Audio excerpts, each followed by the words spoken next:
Hello friends, welcome back to my channel. તો આજે હું તમારી સાથે શેર કરીશ તો ફરાળમાં એક જ સરખા બટેટા બધાના ઘરે બનતા જ હોય છે, પણ આજે આપણે રતાળુની અલગ અલગ વાનગીઓ બનાવતા પહેલાં રતાળુને શેકવા કે બાફવા તેનું ખૂબ જ ઇમ્પોર્ટન્સ હોય છે। તો આ વિડીયોમાં આપણે રતાળુને બાફતી વખતે કુકરમાં પાણી ઉમેર્યા વગર અને બીજી રીત કુકર જ લીધા વગર આપણે બાફીશું કે શેકીશું। શેકેલા રતાળુ પણ ખૂબ જ મીઠા લાગતા હોય છે, તેમાં રહેલા ગુણો પણ જળવાઈ રહે છે। તો ચલો આપણે વધારે સમય બગાડ્યા વગર રેસીપી શરૂ કરીએ। રતાળુ આપણે કઈ રીતના પસંદ કરીએ છીએ તેનો પણ ટેસ્ટ ખૂબ જ ઇમ્પોર્ટન્ટ હોય છે। વધારે પડતા જાડા, કડક કે સફેદ રતાળુ નથી લેવાના। આ રીતના મીડિયમ સાઇઝના રતાળુ લેવાના છે, જેથી કરીને તે અંદર સુધી કૂક થઈ જાય। હવે અહીંયા શેકતા કે બાફતા પહેલાં રતાળુને 2 થી 3 વાર સારા પાણીથી આપણે પહેલાં ક્લીન કરી લઈશું।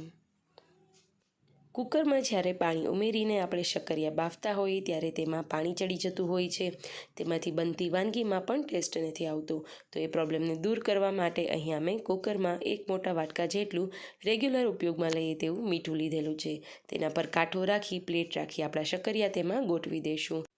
ત્યારબાદ ફાસ્ટ ફ્લેમ પર 2 વિસલ અને સ્લો ફ્લેમ પર 1 વિસલ કરી કુકર બંધ કરી દઈશું। તો હવે જોઈએ શક્કરિયાને બાફવાની બીજી રીત। અહીંયા મેં તાવડીનો ઉપયોગ કરેલ છે। જો તમારા ઘરે તાવડી ના હોય તો લોટી પર પણ આ જ સેમ પ્રોસેસથી તમે શક્કરિયાને શેકી શકો છો। આવી રીતના શેકેલા શક્કરિયા ટેસ્ટમાં ખૂબ જ મીઠા લાગે છે। હવે અહીંયા આગળ કટ કરેલા બધા શક્કરિયાને ગોઠવી દઈએ। મીડિયમ સાઇઝના શક્કરિયા હશે તો તે ફટાફટથી કૂક થઈ જશે, એટલે જ્યારે પણ તમે શક્કરિયાને શેકવાના હોય ત્યારે તેની સાઇઝ શક્ય હોય ત્યાં સુધી નાની રાખવી।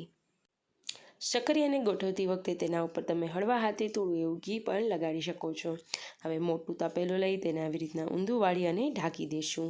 5 થી 7 મિનિટ થાય અને સ્મેલ સરસ આવવા લાગે કે કોઈ પણ સાઈડ ચડી ગઈ છે તો આપણે તેને ટર્ન કરી લઈશું, જેથી કરીને આપણા શક્કરિયા ઓવરઓલ બધી બાજુ સરસ રીતે કૂક થઈ જાય।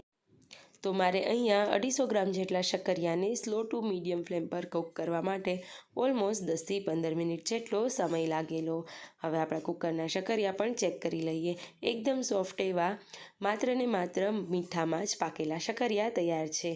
તમે જોયું એ રીતે મીઠું પણ સરસ રીતે ચોટ્યું પણ નથી અને કંઈ પણ શક્કરિયા બગડ્યા પણ નથી। લોટી પર થતા શક્કરિયા પણ સારી રીતે કૂક થઈ ગયા છે।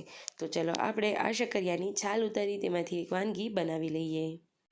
તો અહીં આપણા બાફેલા અને શેકેલા શક્કરિયા તૈયાર છે। તો હું શક્કરિયામાંથી તેની ખીર બનાવીશ, જેના માટે સૌથી પહેલાં મેં બધા શક્કરિયાની છાલ ઉતારી લીધેલી।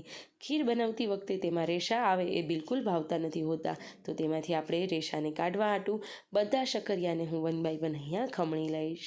તમે જોઈ રહ્યા છો એ રીતના આપણું બધું ખમણ અહીંયા તૈયાર છે। તો ચલો તેમાંથી એકદમ મીઠી અને ટેસ્ટી એવી ખીર બનાવીએ। હવે અહીંયા એક પેન લઈ તેને સૌથી પહેલાં મેં ઘીથી ગ્રીસ કરી લીધેલું। 250 ગ્રામ જેટલા શક્કરિયા માટે મેં 1.5 ગ્લાસ જેટલું અહીંયા દૂધ લીધેલું છે। દૂધ સારી રીતના ગરમ થઈ જાય એટલે ત્યારબાદ તેમાં 2 ચમચી જેટલી ખાંડ ઉમેરીશું। અડધી ચમચી જેટલું એલચી પાવડર અને તમારી પસંદગીના કોઈપણ ડ્રાયફ્રૂટની અહીંયા કતરણ કરીને ઉમેરી શકો છો। મેં અત્યારે કાજુ અને બદામ લીધેલા છે। હવે આ બધું સારી રીતના મિક્સ થઈ જાય ત્યારબાદ અહીંયા આગળ ખમણેલા રતાળુ ઉમેરી દઈશું। રતાળુ એડ થઈ જાય ત્યારબાદ માત્ર 2 થી 3 જ મિનિટ તેને ઉકળવા દેવાનું છે। ફરીથી થોડી ડ્રાયફ્રૂટની કતરણ સાથે ગાર્નિશ કરીશું। તો ગરમા ગરમ શિવરાત્રિમાં સ્પેશિયલી ખવાતી એવી રતાળુની ખીર આપણી અહીંયા તૈયાર છે। તો આશા છે તમને મારી આ રેસીપી પસંદ આવી હશે, અને આવી ઉનાળાની દરેક નવી નવી રેસીપીઝ જોવા માટે હજી સુધી ચેનલને સબસ્ક્રાઈબ ના કરી હોય તો ફટાફટથી કરી દેજો। Thank you.